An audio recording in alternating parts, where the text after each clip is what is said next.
Senhor, ensina-nos a contar os nossos dias.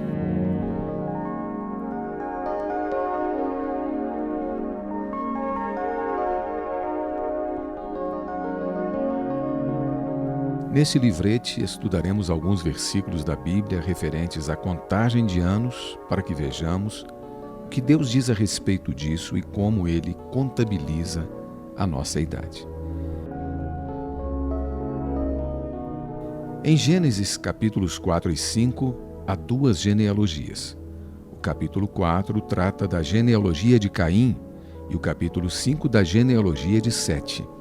Adão teve 3 filhos bem conhecidos, Caim, Abel e Sete, e gerou outros além desses. Abel morreu ainda jovem, por isso não tem genealogia. Os outros não têm sua genealogia registrada na Bíblia. Os outros 2. Nos capítulos 4 e 5 podemos ver 2 linhas de pessoas e suas gerações, uma após a outra.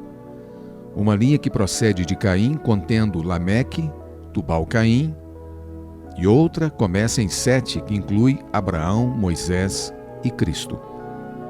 Podemos observar que as genealogias destas 2 famílias são registradas sempre de maneira semelhante. Alguém gerou alguém que gerou outra pessoa. No entanto, há algo bem diferente nos 2 registros. Enquanto o capítulo 4 somente diz Caim gerou Enoque e a Enoque nasceu-lhe Irade, sem relatar quantos anos Caim viveu ou quantos foram seus dias, o capítulo 5, entretanto, registra não só quem gerou, mas também com que idade morreu. O capítulo 4 não registrou a idade das pessoas mencionadas, não por esquecimento do autor, mas o capítulo 5 o fez claramente.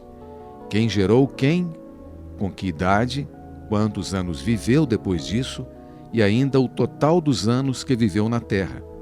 Adão também foi colocado no capítulo 5 como tendo vivido 930 anos.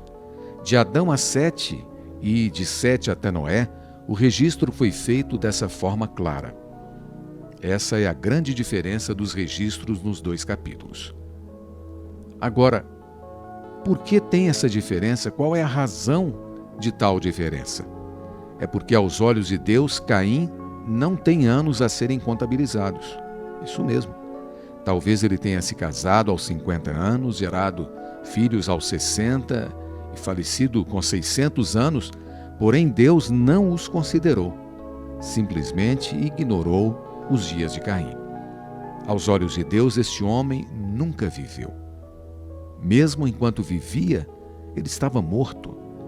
Por isso, somente seu nascimento foi registrado. Já que para Deus ele não viveu, então não tem números para contabilizar. Que tipo de pessoa são essas do capítulo 4 e o que elas representam? Elas representam todos os que não nasceram de novo, os que estão mortos em Adão, os que não têm a vida eterna, portanto não têm contagem de anos. As do capítulo 5, por sua vez, representam as que estão em Cristo. O significado do nome Sete é substituto, porque Abel morrera e Sete veio para substituí-lo. Por essa razão representa os que nasceram de novo. Outro versículo relacionado a este assunto é Êxodo capítulo 12, versículo 2, que diz: Este mês vos será o principal dos meses, será o primeiro mês do ano. Deus disse para o povo de Israel para contar o primeiro mês em que estavam. Você já ouviu falar em mudar o mês? Suponha que esteja no mês de outubro e mude para janeiro, o primeiro. Por que mudaram o mês? Porque o povo de Israel saiu do Egito, o cordeiro pascal foi imolado e o povo foi libertado das mãos de Faraó. Este é o início da história espiritual. Portanto, amigo, você tem uma história espiritual? Analise com você mesmo. Você tem uma história espiritual? Pode ser que você já tenha idade avançada, com filhos e netos, mas eu quero perguntar de novo: você tem uma história espiritual? Você nasceu de novo? Se não, eu quero dizer a você que para Deus, você não tem nem o primeiro mês espiritual. enquanto o povo de Deus não saiu do domínio de Faraó e não pintou com sangue a verga e as ombreiras das portas, libertando-se do castigo de Deus, diante dele, eles não tinham o primeiro mês. Portanto, a história espiritual tem por início o sangue. Lembre-se de que o dia em que receber o sangue será o seu início. Se esse dia ainda não chegou, você ainda não tem idade. Sempre perguntamos às pessoas: quantos nascimentos você tem? Se houve apenas um, eu temo por você, pois é necessário que você tenha o segundo nascimento. Temo que entre os que estão ouvindo esta palavra, haja aqueles que têm apenas um nascimento. Esses não têm o primeiro mês, assim como Caim, não têm anos contados, contabilizados diante de Deus. Mesmo que ele tenha vivido 500 ou 600 anos e realizado e construído muitas coisas, nada disso tem valor. Note que enquanto o povo de Israel permaneceu ali no Egito, escravizado, Deus não contou seus dias. Quando saíram do Egito, quando passaram sangue nos umbrais das portas, aquele foi considerado o primeiro mês. Por isso, a idade espiritual somente se inicia com o novo nascimento, quando então nós somos salvos, quando há a nossa salvação. Um dia, conversando com um irmão, eu perguntei: por que Paulo estabelecera Timóteo quando este era ainda jovem? Um presbítero não deve ser idoso, experimentado? Como pôde estabelecer uma pessoa tão jovem? Isso não estava correto. Como Timóteo pôde ser presbítero com a idade tão tenra? Lembre-se de que a contabilidade de Deus é diferente da humana. Você pode ter 60 anos, mas somente, quem sabe, um mês diante de Deus, ou pode ter 20 anos. A contagem inicia-se com a salvação, pois antes disso não há nada para ser contabilizado. Antes disso, nós estamos mortos em nossos delitos e pecados. Não é verdade? Quero falar algo aos que já creram no Senhor. Não somente os anos antes de você crer no Senhor não são contabilizados, como também nem todos os seus dias, depois de ter crido no Senhor, são contados. Talvez você tenha crido no Senhor há 5 anos, mas certamente não terá 5 anos. Isso pode não ser compreensível para o mundo, mas é um fato espiritual. Você pode ter vivido 50 anos e ainda assim não ter 50 anos de idade espiritual. Vamos ler alguns versículos com atenção, a fim de entender como Deus conta os dias. Leiamos primeiramente Atos 13, versículos 18 a 22, e verifiquemos quantos anos há entre o êxodo do povo de Israel e a construção do santuário por Salomão. E Deus suportou os seus costumes no deserto por espaço de quase 40 anos, e depois disto, por quase 450 anos, lhes deu juízes. E Deus lhes deu por 40 anos a Saul. Quando este foi retirado, lhes levantou como rei a Davi por 40 anos. 1 Crônica, capítulo 29, versículo 27. Pergunto: quantos anos somam? 40 mais 450 somam 490 anos, não é assim? Mais 2 vezes 40 anos resultam em 570 anos. Somando-se mais 3 anos do reinado de Salomão até a construção do santuário, totalizam 573 anos. Portanto, desde o Êxodo até o início do 4º ano do reinado de Salomão, somam-se 573 anos. Leia agora 1 Reis, capítulo 6, versículo 1. Diz assim: no ano 480, depois de saírem os filhos de Israel do Egito, Salomão, no ano 4º de seu reinado sobre Israel, no mês de Zive, esse é o mês 2º, começou a edificar a casa do Senhor. Aqui são mencionados 480 anos e não 573 anos. Estão faltando muitos anos. A diferença é de 93 anos. Se o registro de Atos estiver correto, então, o de 1 Reis deve estar errado, você pode dizer. Como pode haver tão grande diferença? Ambos começam a contagem no Êxodo e terminam na construção do santuário. Portanto, deve haver erro em um dos registros ou em ambos eles, não é? Mas, na verdade, nenhum deles está errado. Não tem nada de errado.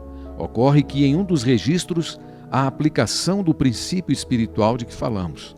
Vejamos em Atos. Os 40 anos no deserto após o êxodo estão corretos. Os 40 anos de Saul também. E os 40 anos de Davi também estão corretos. Começou-se a construção do templo no início do 4º ano do reinado de Salomão. Portanto, temos mais 3 anos. Todos esses anos estão corretos, pois foram anos em que os judeus dominavam. Entretanto, na época dos juízes, o povo de Israel foi levado cativo várias vezes. Vejamos agora, então, por quantos anos eles perderam o domínio da nação. Juízes capítulo 3, versículo 8 registra: a ira do Senhor se acendeu contra Israel, e ele os entregou nas mãos de Cusã e Risataim, rei da Mesopotâmia, e os filhos de Israel serviram a Cusã Risataim por 8 anos. Essa foi a primeira vez que perderam a nação e durou 8 anos. A segunda vez está registrada no versículo 14 do mesmo capítulo. Os filhos de Israel serviram a Egrom, rei dos Moabitas, 18 anos. E no capítulo 4, versículos 2 e 3, lemos: entregou-os o Senhor nas mãos de Jabim, rei de Canaã, que reinava em Azor. Cícera era comandante de seu exército, o qual então habitava em Arosete e Agoim. Clamaram os filhos de Israel ao Senhor, porquanto Jabim tinha 900 carros de ferro e, por 20 anos, oprimia duramente os filhos de Israel. Esta pode ser considerada a terceira vez por meio da qual o povo de Israel não havia juízes, não é? Não havia juízes ali no meio do povo de Israel e eles estavam totalmente sob as mãos dos gentios. No capítulo 6, versículo 1, há outro registro. Fizeram os filhos de Israel o que era mal perante o Senhor. Por isso, o Senhor os entregou nas mãos dos midianitas por 7 anos. Essa foi a 4ª vez e durou 7 anos. Ainda o registro no último cativeiro em 13:1. Tendo os filhos de Israel tornado a fazer o que era mal perante o Senhor, este os entregou nas mãos dos filisteus por 40 anos. Portanto, os filhos de Israel perderam a liberdade à nação e serviram às nações gentias por 5 vezes. Quantos anos isso durou? Somando-se 8 anos mais 18, mais 20, mais 7, mais 40, quanto que temos? Temos exatamente 93 anos, que é a diferença. Vemos a partir desse fato que Paulo incluiu esses 93 anos, mas o registro de 1 Reis não os contou. Em 1 Reis há apenas 480 anos que, na verdade, perfazem 573 anos, somados esses anos que nós dissemos aqui. Portanto, os filhos de Israel perderam a liberdade à nação e serviram às nações gentias por 5 vezes. Quantos anos isso durou? Somando-se 8 anos mais 18, mais 20, mais 7, mais 40, quanto que temos?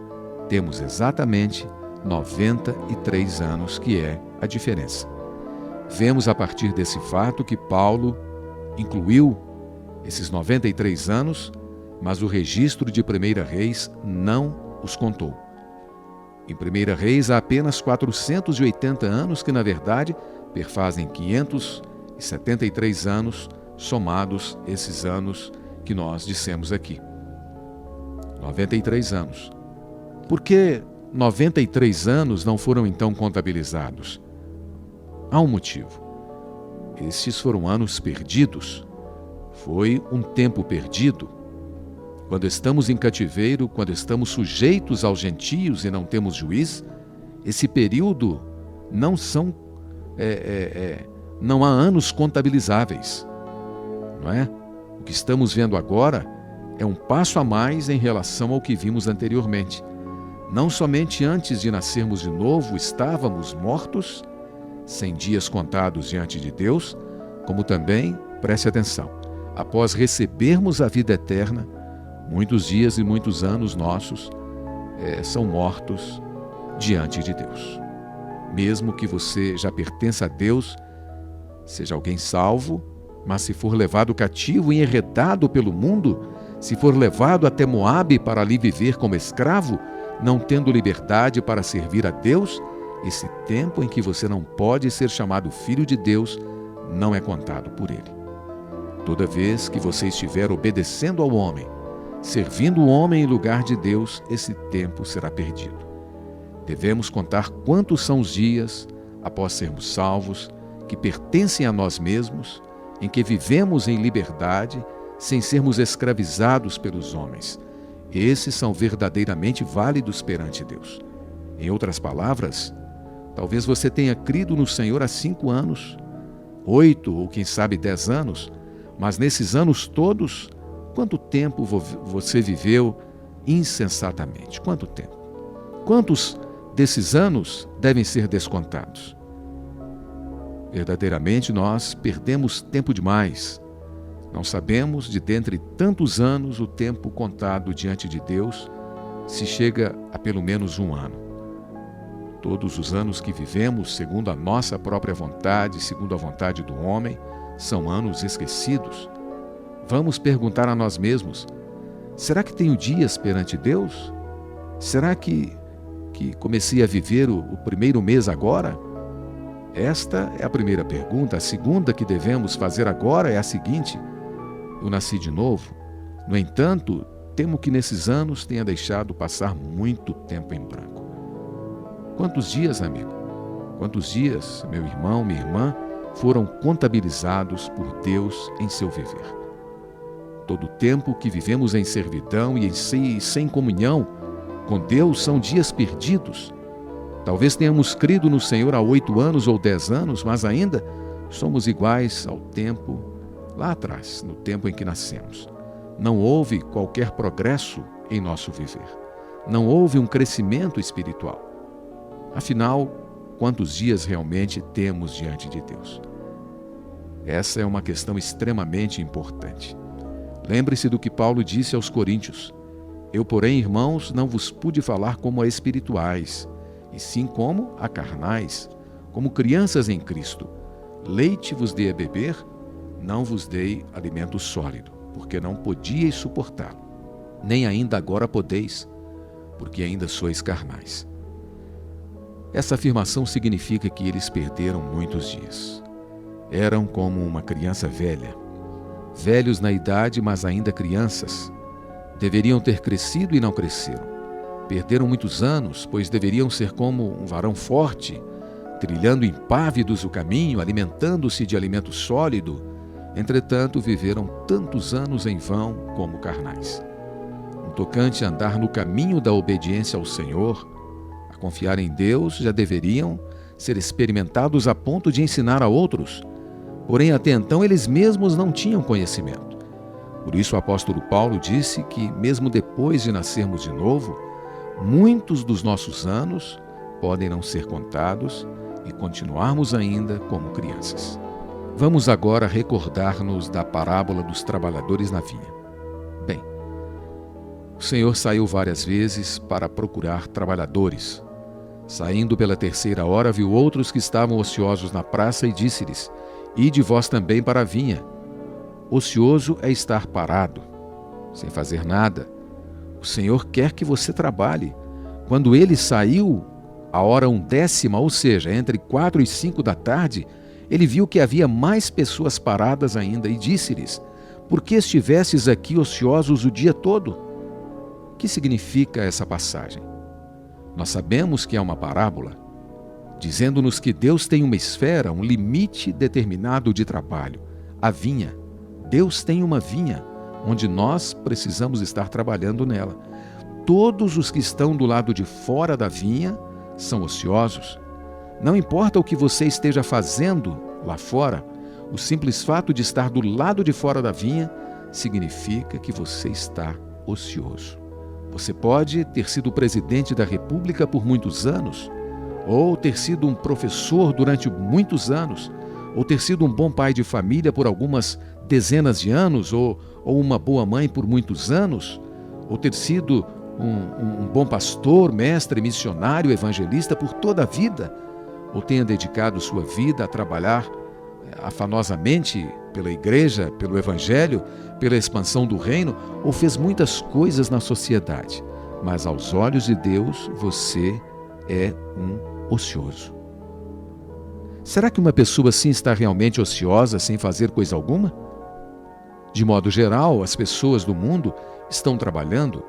Algumas trabalham pelo pão, pelas vestes e demais necessidades.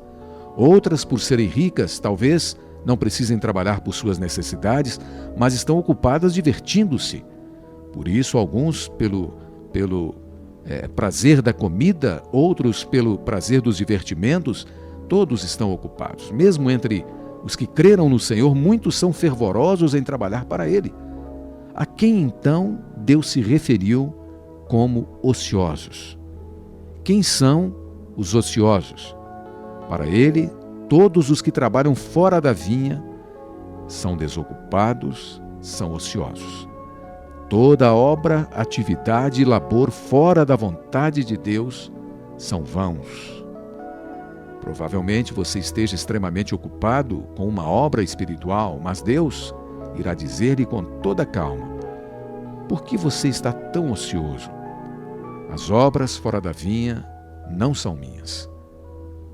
Por esse motivo, aos olhos de Deus, você está muito desocupado, pois somente aquilo que está dentro da vinha é de Deus. O problema todo é se a obra veio realmente de Deus e se vai para Ele. Se for fora da vontade de Deus, todos os anos gastos não são contabilizados por Ele. Foi isso que o Senhor disse aos da hora 1/10, não é? Por que estivesses aqui ociosos o dia todo? Ociosos o dia todo. Provavelmente há quem tenha vivido toda a vida, dezenas de anos, que não foram contados, pois o dia todo refere-se à vida toda. Portanto, amado irmão e irmã, nós temos de colocar o nosso coração diante de Deus. Nós temos de clamar a misericórdia do Senhor para que possamos fazer a sua vontade. Isso não quer dizer que todos devem demitir-se do emprego para pregar a palavra, pois Deus não ordenou que fizéssemos isso. O mais importante é que cada um de nós, não importa o que façamos, saiba que a posição em que está é realmente de acordo com o propósito de Deus. Tudo fazemos visando ao propósito de Deus. Em tudo, fazemos visando o propósito de Deus. Que a vinha seja o centro do nosso viver. Na vinha há trabalho de todas as formas, não são todos iguais. Provavelmente alguns cavem a terra, outros semeiam, outros cortam, não é? Não importa o que se faça, desde que esteja na vinha e seja para a vinha. Certo trabalho pode ser sujo, como manusear adubo, outro mais limpo, como colher uvas. Por isso não pense: se eu fosse igual àquela pessoa ali, sim, eu estaria fazendo a obra de Deus. Ou preciso fazer aquele tipo de trabalho. Aquele sim é um trabalho válido. Não, não é assim. Tudo o que você deve fazer é estar debaixo da vontade de Deus. Tudo o que você faz na vinha será válido. Permita-me perguntar uma coisa. Talvez você tenha sido salvo há 3, 5, 50 ou 60 anos, não sei. Mas afinal, quantos desses anos você gastou para Deus? Quanto esforço e dinheiro você dedicou a Deus? É certo que deva trabalhar, mas para quem tem trabalhado? Podemos sim ter atividades seculares, desde que saibamos que elas estão realmente dentro do propósito de Deus. Lembre-se de que Deus nunca disse como trabalhar na vinha. Talvez haja quem trabalhe integralmente na obra de Deus e, no entanto, essa não é a vontade de Deus, que, pelo contrário, quer que essa pessoa tenha um trabalho secular. Portanto, a questão toda está em seu coração. Está na vontade de Deus. Desse modo, a consagração é imprescindível. Se você foi salvo pelo Senhor e não se consagrou a Ele, ao final da vida não será considerado como quem trabalhou para Ele.